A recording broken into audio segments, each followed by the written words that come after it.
I thought I was building a life. I was actually funding a lie. That's the sentence I keep coming back to even now, months after everything collapsed and rebuilt itself into something I almost don't recognize. Something cleaner, harder, and more mine than anything I had before.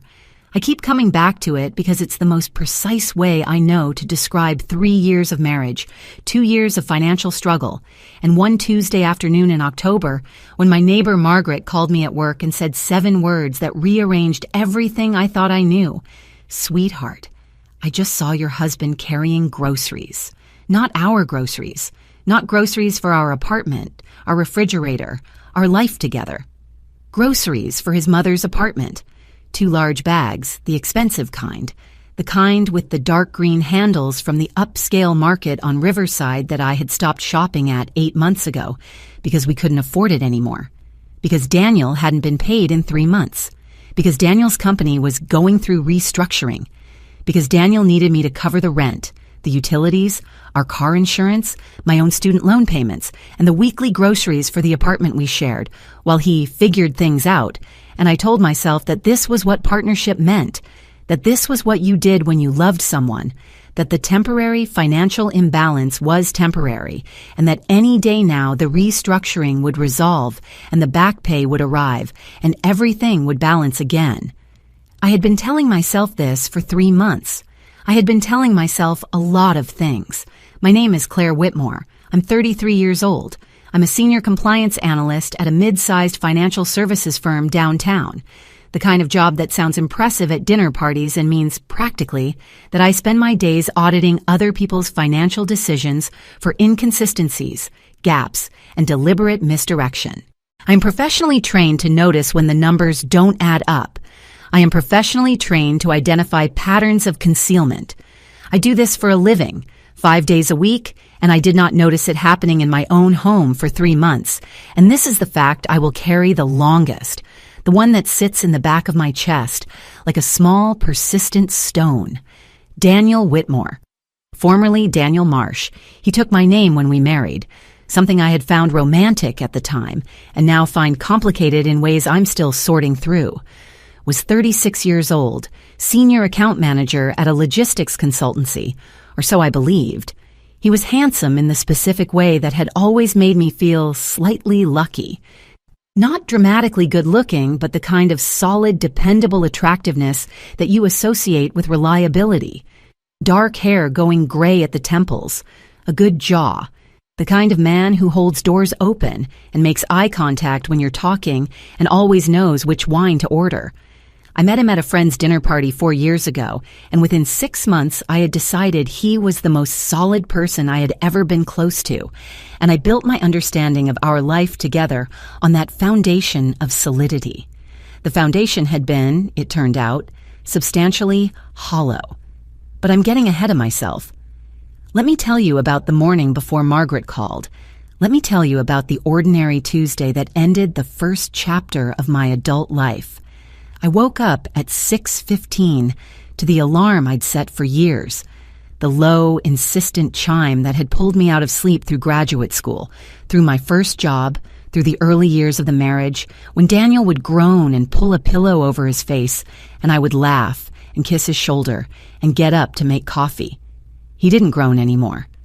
He'd taken to sleeping later since the restructuring, since there was nowhere to be in the morning. He said he was working from home on restructuring-related tasks, reviewing documents, taking calls with HR. I had no reason not to believe this. He had a laptop open on the kitchen table most mornings when I left. He had a phone that rang sometimes while I was making breakfast. He looked busy, in the particular way that people look busy when they want to appear busy, and I had not examined the quality of the busyness because I trusted him, and because I was always rushing out the door, and because the alternative to trust, was something I wasn't ready to consider. I made coffee that morning, the good coffee, the beans from the small batch roaster that Daniel had introduced me to years ago, and that I still bought even though it was expensive, and even though I was the only one who seemed to appreciate it anymore.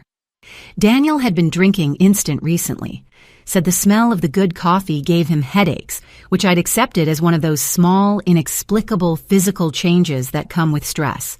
I poured my cup, stood at the kitchen window in the early gray light, and looked at the street below. Our apartment was on the 4th floor of a building in a decent neighborhood, not fancy, but comfortable. Clean lobby, reliable elevator, a view of a small park from the bedroom window. I had found it 3 years ago before we were married, when I was moving out of my graduate school studio and needed something bigger. Daniel had moved in 6 months after that, when we got engaged. His name was not on the lease, a fact that had seemed inconsequential at the time, a simple administrative thing, a thing we'd meant to fix and never gotten around to fixing. His name was not on the lease. I had not thought about this for 2.5 years. I showered, dressed, ate half a piece of toast standing over the sink because I was running late. Daniel was still in bed. I went to the doorway of the bedroom and looked at him, that familiar shape under the duvet, the dark gray hair visible above the edge of the covers, and felt the particular mix of affection and worry and low-grade guilt that had become the texture of my feelings about him over the past 3 months. Affection, because I still loved him, or believed I still loved him, or was going through the motions of loving him while the substance was quietly eroding underneath. Worry because the restructuring was real and stressful, and I genuinely didn't want him to suffer. Guilt because sometimes, in the small dark hours when I was tired and the bank account was lower than it should have been, I had thoughts that felt uncharitable. Thoughts like, when does this end? Thoughts like, what exactly is happening at this company? Thoughts I pushed down because they felt like disloyalty, and I had always considered myself a loyal person. I'm heading out, I said to the shape under the duvet, a muffled sound, something that might have been, have a good day. I picked up my bag and went to work. The office was its usual Tuesday self, meetings that could have been emails, a compliance review that was running behind schedule, a lunch eaten at my desk over a spreadsheet that required more concentration than lunch should require. My colleague and closest work friend, Diane, stopped by my desk at 2:30 with a coffee and a look that meant she wanted to talk. Diane had the particular gift of being both perceptive and tactful, which is a rare combination, and she had been watching me move through the past 3 months with the careful attention of someone who has noticed something and is waiting for the right moment to say it. You look tired, she said, setting the coffee on my desk. I am tired, I said. How's Daniel? The question landed the way it always did recently, with a small internal flinch that I covered with a neutral expression. He's managing, I said. The restructuring is taking longer than expected. Diane looked at me for a moment, not skeptically, carefully. How long has it been now? 3 months, I said. She nodded slowly, said nothing else. This was the thing about Diane. She understood when to stop. She left the coffee and went back to her desk, and I sat with the coffee and the spreadsheet and the low hum of the office and thought, not for the first time, that 3 months sounded different out loud than it felt inside. Inside, it had felt like a continuous present, an ongoing situation without clear edges. Out loud, addressed to another person, it had a duration, a shape. 3 months was a specific amount of time.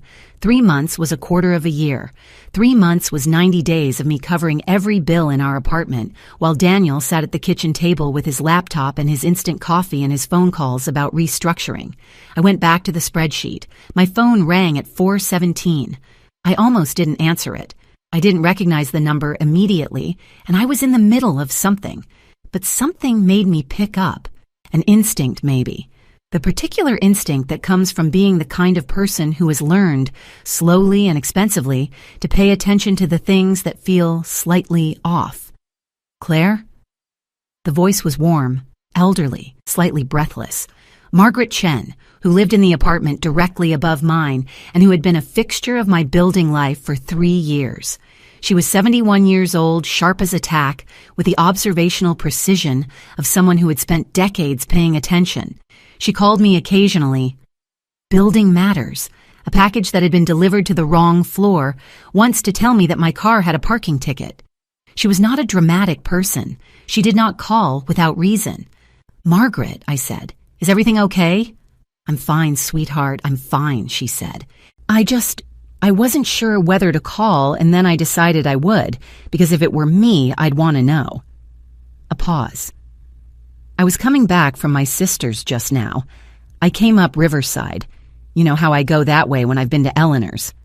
And I saw your husband, Daniel, coming out of that expensive market, the one on the corner of Riverside and Ninth. I held very still. Okay, I said. He had 2 big bags, Margaret said.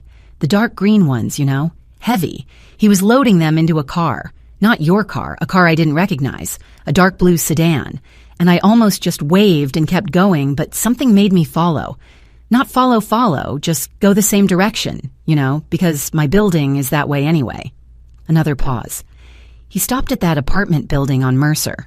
The Hargrove building, do you know it? Older place, brick front, nice lobby. I knew the Hargrove building. I knew it because Daniel's mother, Judith Marsh, lived there.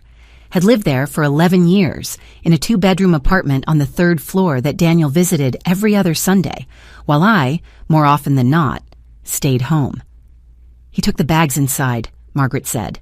Her voice was gentle, careful, the voice of someone delivering information they wish they didn't have. I waited a few minutes. I don't know why, call it an old woman's instinct, and he didn't come back out. And I thought about you saying he hadn't been paid, that things were tight, that you were covering everything right now, and I just... She stopped. I'm sorry, sweetheart. I didn't know if I should call. You should have, I said. You absolutely should have. Thank you, Margaret. I hung up the phone. I sat very still at my desk for what felt like a long time and was probably 45 seconds. The office moved around me.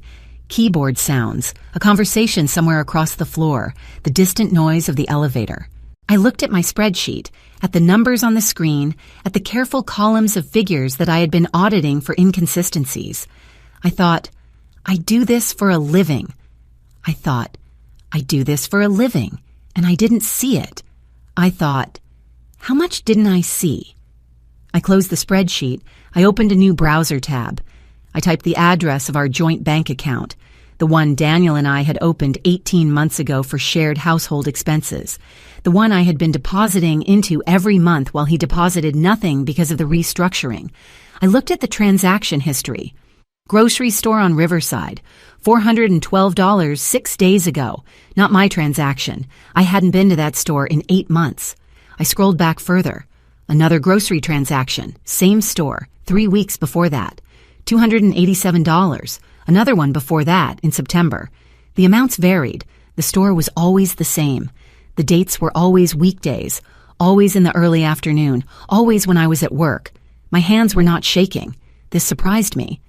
I had always assumed that a moment like this, the moment of discovering that something was badly wrong, would come with physical symptoms, the shaking hands, the racing heart, the nausea that people describe. What I felt instead was something quieter and colder, and in some ways worse, a clarity, a sudden terrible clarity, the kind that comes when you have been looking at a blurry image for a long time, and something shifts the focus, and you see it exactly as it is, and you understand that it was always exactly this, and you were the one who wasn't seeing. I pulled up 3 months of transactions. I looked at everyone. Then I called my father. My father, Robert Whitmore, is 64 years old and retired.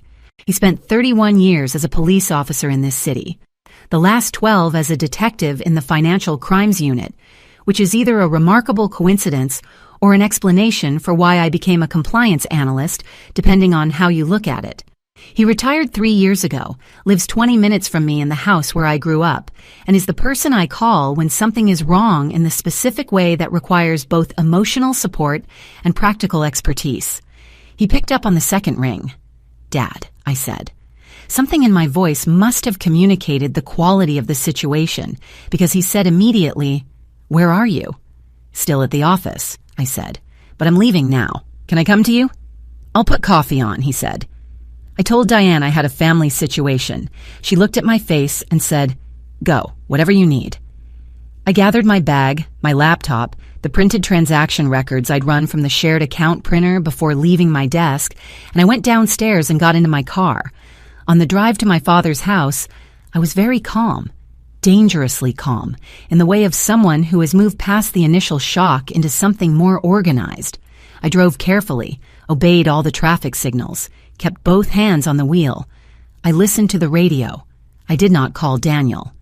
My father met me at the door. He is a tall man, gray-haired, with the patient, observational quality of someone who has spent decades watching people and situations and learning to read both. He looked at my face, stepped back, and let me in without asking questions until I was sitting at his kitchen table with coffee in front of me and the printed transaction records spread out between us. I told him everything. Margaret's call, the Hargrove building, the groceries, the bank records, 3 months of me covering the household while transactions for an upscale grocery store appeared on our joint account on Tuesday afternoons. My father listened without interrupting. He looked at the transaction records. He asked 2 questions. Is his name on the lease? And do you have access to his personal accounts? No to the first, I said. No to the second. He nodded slowly. How much total has come out of the joint account in the last 3 months that you didn't spend? I had already done this calculation in the car. Approximately $4,300, I said. Groceries, 3 gas station transactions I don't recognize, 2 restaurant charges that I wasn't at, and 1... I paused.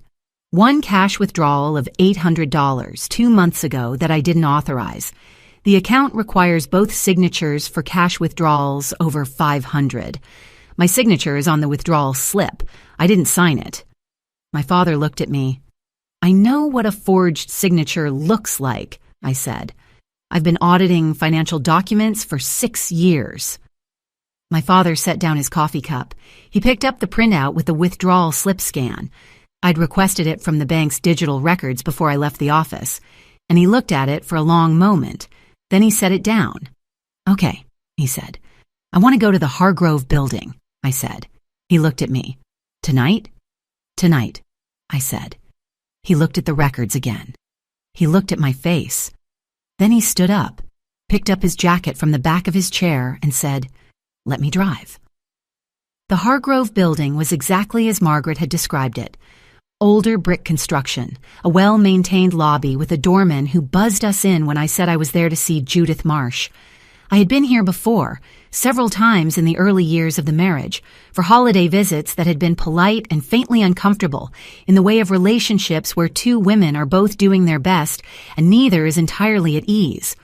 Judith had always been civil. She'd called me dear, in a tone that was technically warm and functionally neutral. She'd asked about my work with the particular interested but not too interested manner of someone performing curiosity. I had never disliked her. I had never fully trusted her either, in the way you don't fully trust a person whose warmth always feels like it has a small reservation attached. The elevator took us to the 3rd floor. The hallway smelled of old carpet and someone's dinner, garlic, tomato, something baking. I walked to 3C and knocked. The door opened after a moment.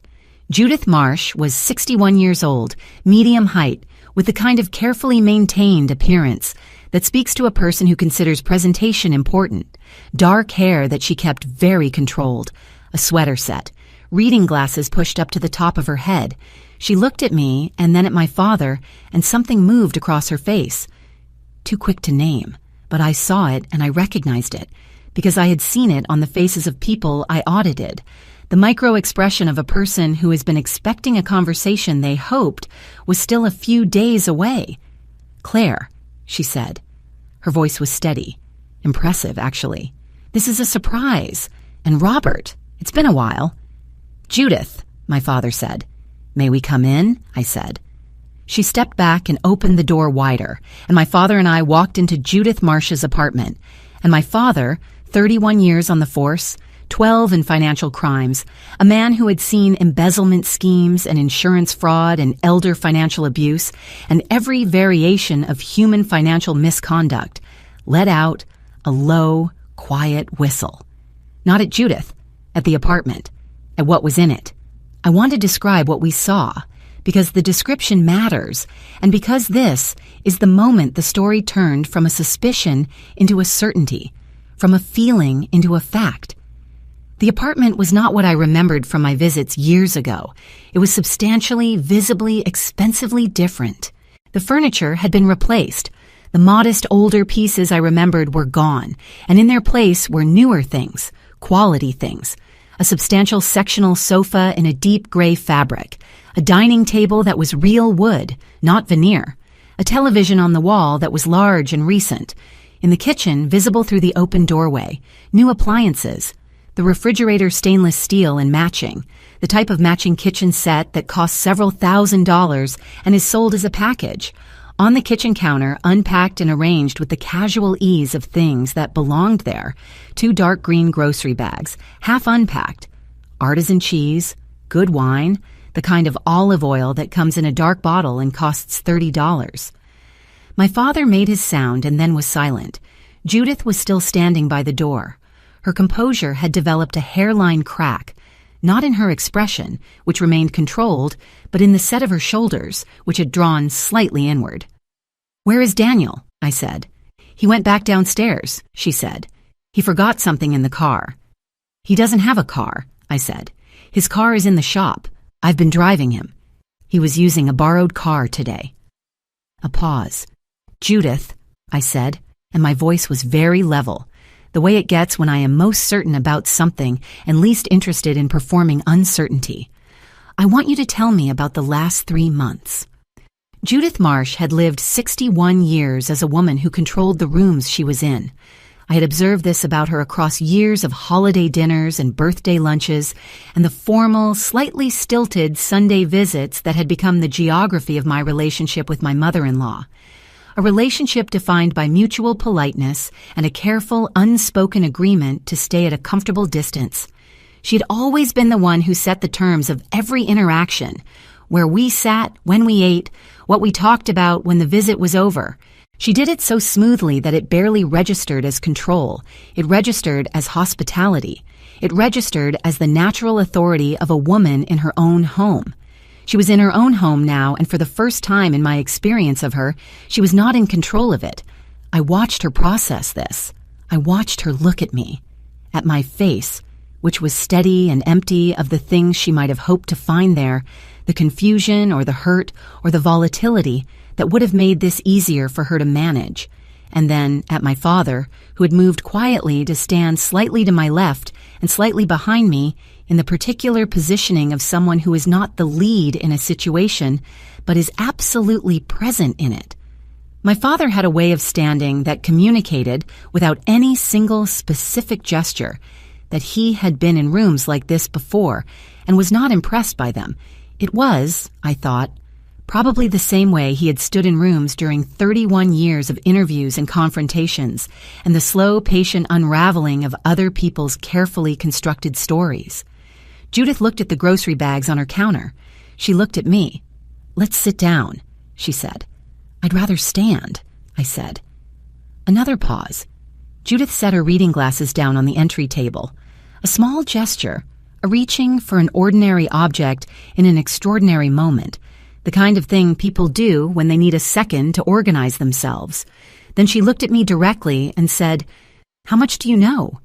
It was, I thought, the wrong question. Or rather, it was the question of someone who is still calculating, still assessing how much damage has been done, still looking for the edges of what I'd discovered, still trying to determine whether there was a version of this conversation she could manage her way out of. I had asked that question enough times in enough audits to recognize it when I heard it. How much do you know is never an invitation to transparency. It is a request for information about the size of the problem. "Enough," I said, "but I'd like you to tell me the rest." She studied me for a long moment. Then she crossed to the gray sectional sofa, the new one with its clean lines and its obvious quality, and sat down. She folded her hands in her lap. She had the posture of a woman who had decided that controlled confession was preferable to cornered denial, and I recognized this too, because it was the same calculation I had seen audited executives make when the documents were already on the table. "Daniel wanted to help me," she said. "The building raised the rent last year. I was struggling. He didn't want me to have to move." She paused. He didn't tell you because he knew you'd say it wasn't the right time, that you needed the money for other things. He was right that I would have said that, I said. We were saving for a house. We had an agreement about the joint account. We had a plan. I stopped. What I need to understand is how long this has been happening, how much money has moved, and where it came from. Judith's hands tightened slightly in her lap. It started about 8 months ago, she said. Not 3 months. 8 months. The number landed differently than I expected. 3 months I had known about. 3 months was the length of the restructuring, the period of no income, the period I'd been covering everything. 8 months was something else. 8 months meant this had started 4 or 5 months before Daniel told me his company was restructuring. 8 months meant the timeline I had been given was not the real timeline. He told me about the restructuring 3 months ago, I said carefully.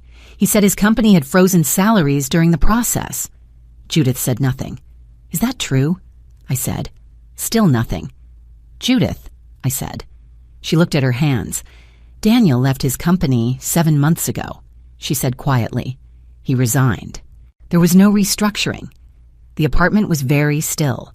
From outside, somewhere below on the street, I could hear a car passing, the ordinary sound of the ordinary world continuing its business while mine rearranged itself completely around me. 7 months.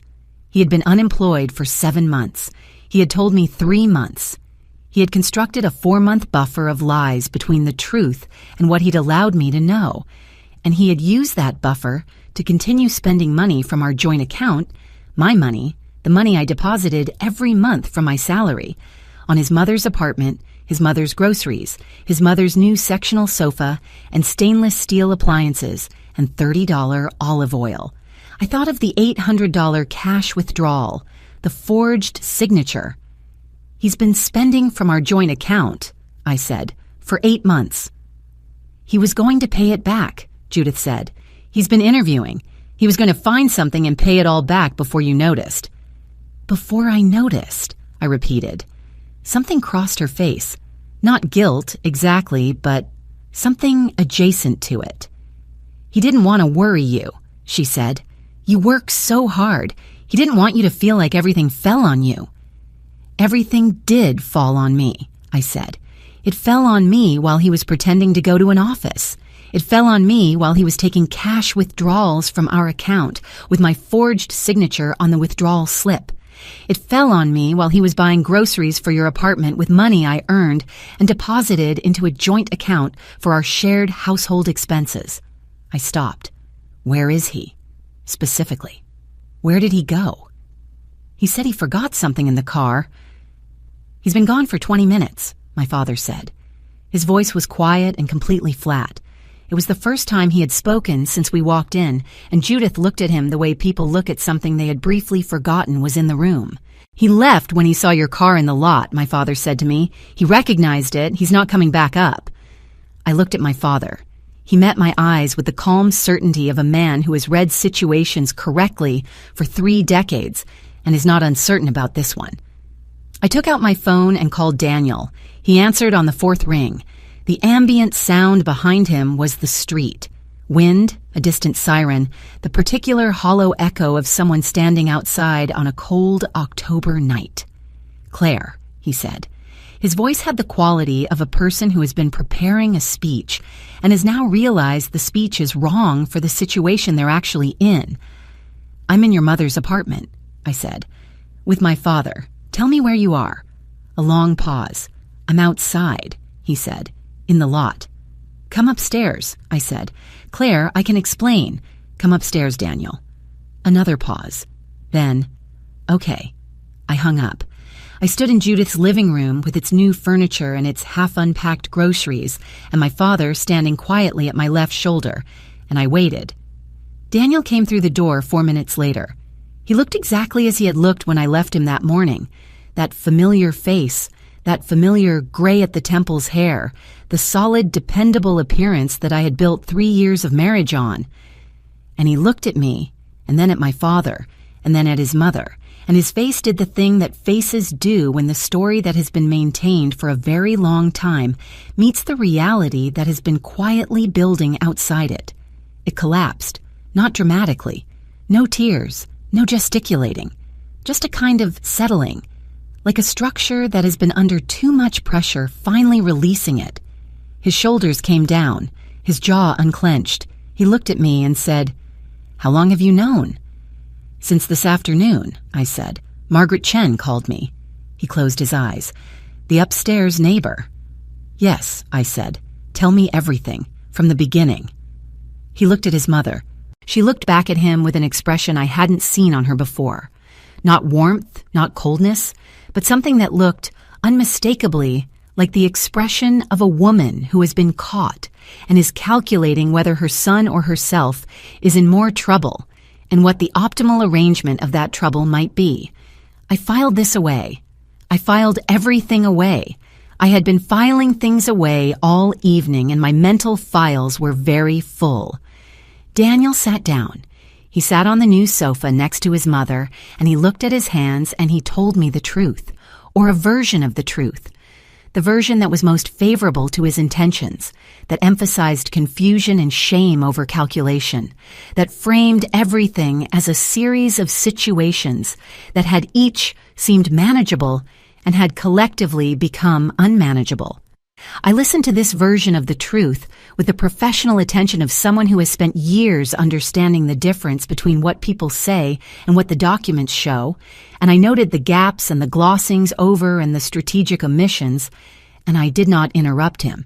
He had left his company 7 months ago, not because of restructuring, because of a disciplinary issue that he described obliquely as a disagreement about a client account, and that I would later discover, through other means, was a formal complaint about expense account misuse. He had been let go with a severance package that he had spent in the first 2 months on, among other things, the new furniture in this apartment, which his mother had wanted replaced and which he had agreed to pay for because, and this was the part of his telling that I found most illuminating, because his mother had said that if he couldn't help her with the rent in the apartment, she would call me directly and tell me that he'd left his job and he couldn't face that conversation. He'd been funding his mother's apartment partly to keep her silent. Judith, sitting beside him, said nothing when he said this. She looked at her folded hands. "She threatened to tell me," I said to Daniel very quietly. "She didn't threaten," he said. She made it clear that the situation would come out if I couldn't manage it." "That is the definition of a threat," my father said. Daniel looked at my father and then looked away. "I know how it sounds," he said. "Tell me about the withdrawal," I said. He looked at me. $800, I said. 2 months ago. The withdrawal slip has my signature on it. I didn't sign it. A very long silence. "Daniel?" I said. "I needed cash," he said. "The account was low that week. I had taken more than I should have from the joint account, and the balance was at a point where you would have noticed if another charge went through.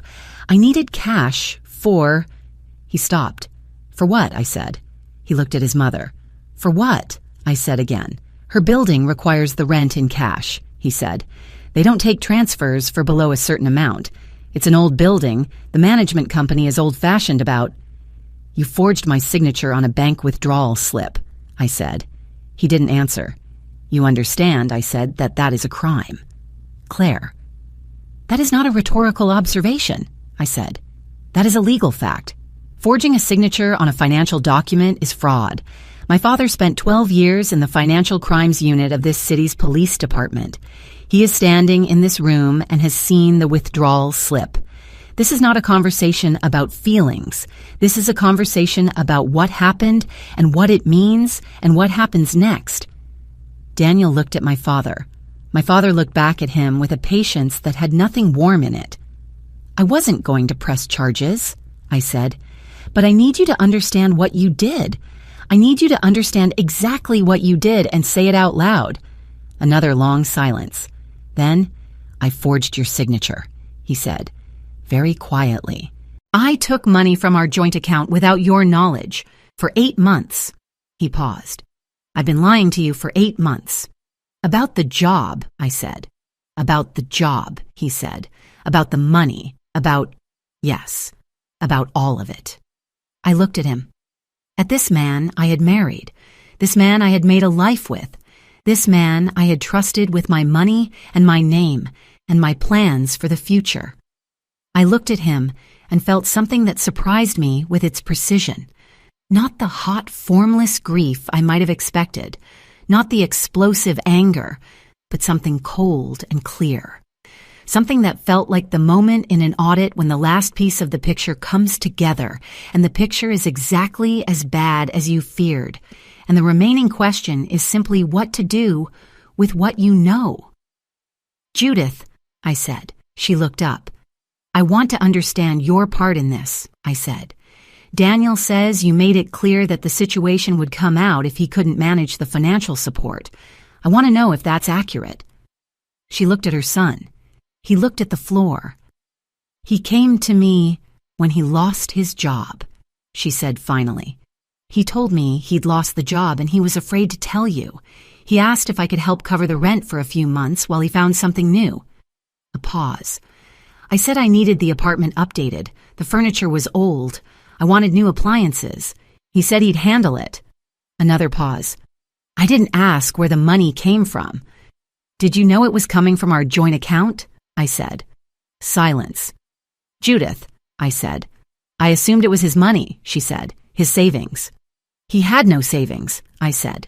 "He left his job under a disciplinary cloud with a severance package that was spent in the first 2 months. He had no independent income for 7 months. The money came from one place." I looked at her steadily. "You assumed it was his money because it was more comfortable to assume that, because assuming otherwise would have required you to do something about it." She looked at her hands. "Did you tell him that you would contact me?" I said. The silence was its own answer. "I will ask you directly one more time," I said. "Did you tell Daniel that if he didn't maintain the financial support, you would tell me about his job?" She looked up at me, and in her eyes was something that I think she had not intended to let me see. A flash of the calculation that lived under the hospitality, the coldness behind the deer, the thing that had always been there and that I had sensed and never examined. "I told him that I couldn't be expected to manage indefinitely on nothing," she said.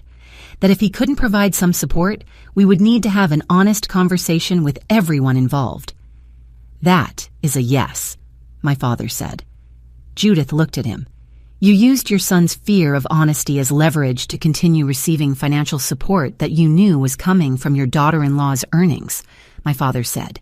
"You are aware that the withdrawal slip carries a forged signature, and you received the cash from that withdrawal for your rent. That makes you the beneficiary of a fraudulent transaction." He paused. "I'm not telling you this to frighten you. I'm telling you so that everyone in this room has a clear understanding of what the situation actually is." The apartment was very quiet. On the counter, the groceries sat in their dark green bags, half unpacked. The expensive cheese, the good wine, the $30 olive oil that I had stopped buying 8 months ago because we couldn't afford it, because I couldn't afford it. I did not make any final decisions that night.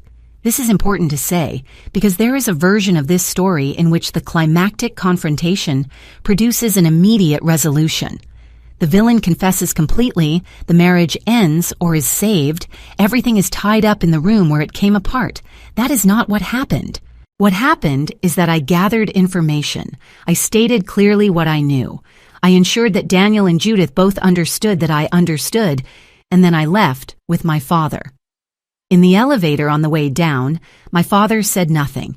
In the lobby, he held the door. In the parking lot, he unlocked the car and we got in and he sat for a moment before starting the engine. "What do you want to do?" he said. "I don't know yet," I said. "I need to think." He nodded. "You're not in a hurry," he said. "The information isn't going anywhere.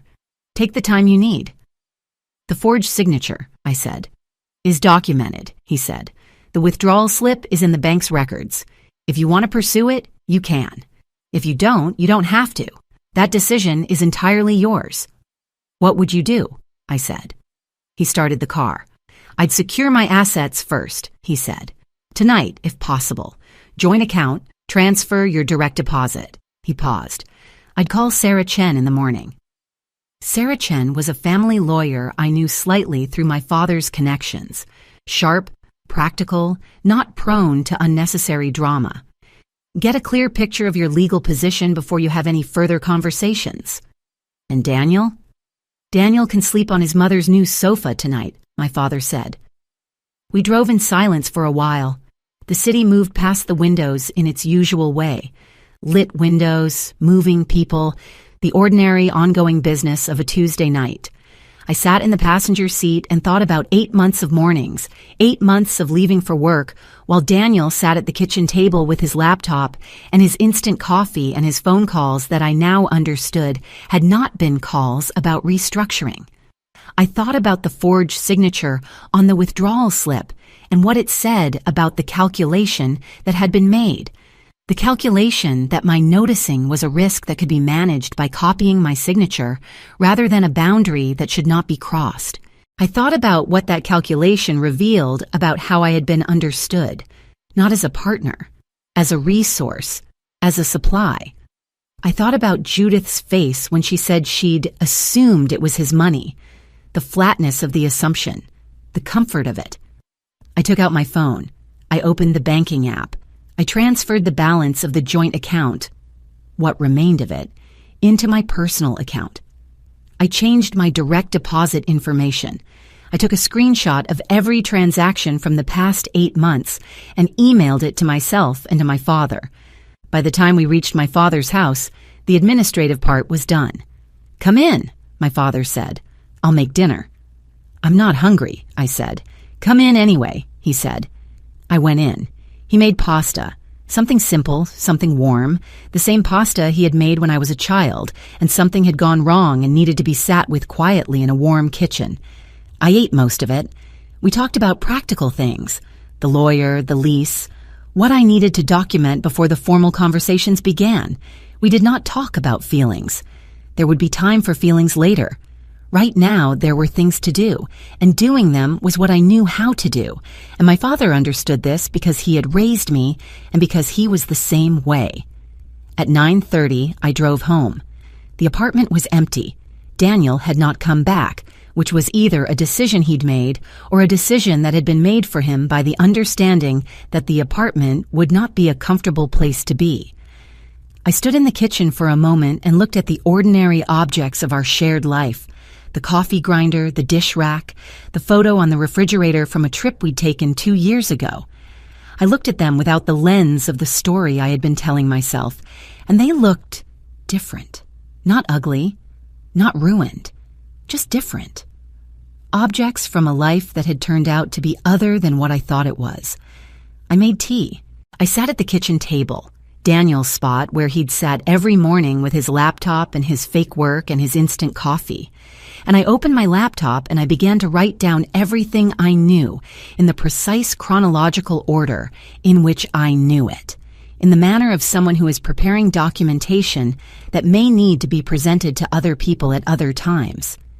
This was what I knew how to do. This was how I moved through things that were too large to move through all at once, by organizing them, by giving them structure, by turning chaos into something that could be examined and addressed point by point. Outside the window, the city went on being itself. Somewhere across town, in an apartment with new furniture and half-unpacked groceries and the faint smell of expensive olive oil, 2 people were sitting with what they'd done. I did not spend much time thinking about what that sitting felt like. I had my own sitting to do. The weeks that followed were not simple, and I will not pretend they were. There were conversations with Sarah Chen, who was exactly as sharp and practical as I remembered, who reviewed the bank records and the withdrawal slip and the lease, and said, with calm professional certainty, that my legal position was strong. There were conversations with Daniel, 3 of them in Sarah's office, with both of us sitting across a table from each other in the strange formal intimacy of 2 people who have shared a bed and are now sharing a conference room. He was, in those conversations, different from the man I had married, or at least different from my understanding of the man I had married. He was smaller, somehow, diminished in the way of someone who has been caught not in a single mistake, but in a sustained and structured dishonesty, who has had the architecture of the thing laid out clearly in front of him and can no longer pretend the architecture was accidental. He repaid the money, all of it, the full amount taken from the joint account over 8 months, including the cash from the forged withdrawal. He did it by liquidating savings in his personal account that he had apparently maintained throughout the period of alleged financial difficulty, which was its own revelation, its own confirmation of the degree to which the situation had been managed rather than genuine. Sarah saw to it that the repayment was documented. I did not pursue the forgery charge. This was a decision I made deliberately and clearly, not from weakness or sentimentality, but from the specific calculation that the charge would cost more, in time, in energy, in the prolonging of proximity to something I wanted to move away from, than it would return. My father respected this decision. He said he would have made the same one. The marriage ended. This is the shortest and also the truest sentence of the whole story. 3 years of building, one Tuesday afternoon, and then the careful, exhausting, necessary work of dismantling. Daniel moved into his mother's apartment, which had the particular irony of being exactly the right place for him to be. Judith did not call me. I did not call her. There was nothing more to say between us that a lawyer couldn't say more efficiently. 6 months later, on a Thursday morning in April, I stood at my kitchen window with coffee. The real coffee, the good beans, not because I was making a point, but because this had always been what I wanted, and I had forgotten to want it for a while. And I looked at the street below and thought about Margaret Chen. I had brought her flowers the week after everything happened. She had opened the door and looked at the flowers and looked at my face and said, "Are you all right, sweetheart?" And I had said yes, and she had studied me for a moment in the way of someone who is checking whether yes means yes. And then she had said, "Good. Come in and have tea." I had had tea with Margaret Chen. She had told me about her sister Eleanor and her 3 cats and the book she was reading. She had not asked about Daniel or Judith or any of it. She had just given me tea and an hour of ordinary conversation, which was, I thought, exactly what I had needed. She had also, at the end of the hour, pressed her hand briefly over mine on the table and said, "I almost didn't call. I went back and forth about it for 20 minutes, on the bus. I kept thinking, maybe it's nothing. Maybe I misunderstood. Maybe it'll cause trouble." She had paused. And then I thought, if it were me, I'd want to know. "I'm glad you called," I said. "Me too, sweetheart," she said. "Me too." Standing at my kitchen window in April, 6 months later, I thought about this, about the particular courage of a 71-year-old woman on a bus who decided to make a phone call because she would have wanted someone to make it for her, about how the whole shape of what followed, the confrontation, the documentation, the lawyer's office, the repayment, the ending of something that had needed to end, had pivoted on that decision, on one person deciding to say what she saw. I thought about my father standing in that apartment making his quiet assessment and saying very calmly and very clearly what the legal situation was. Not dramatically, not angrily, just accurately. The thing it is.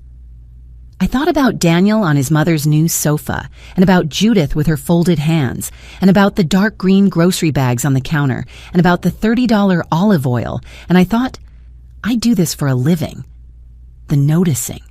The seeing past the version that's been constructed for you to the version that the documents show. I had not done it for myself for 8 months. I was doing it now. I would not stop doing it. The coffee was good. The morning was ordinary and quiet and entirely mine. Outside the window, the city was waking up, going about its complicated, truthful business, and I stood in my kitchen with my good coffee and my clear eyes and my lease that had only one name on it, and I thought, this is the part where you begin again. So I did.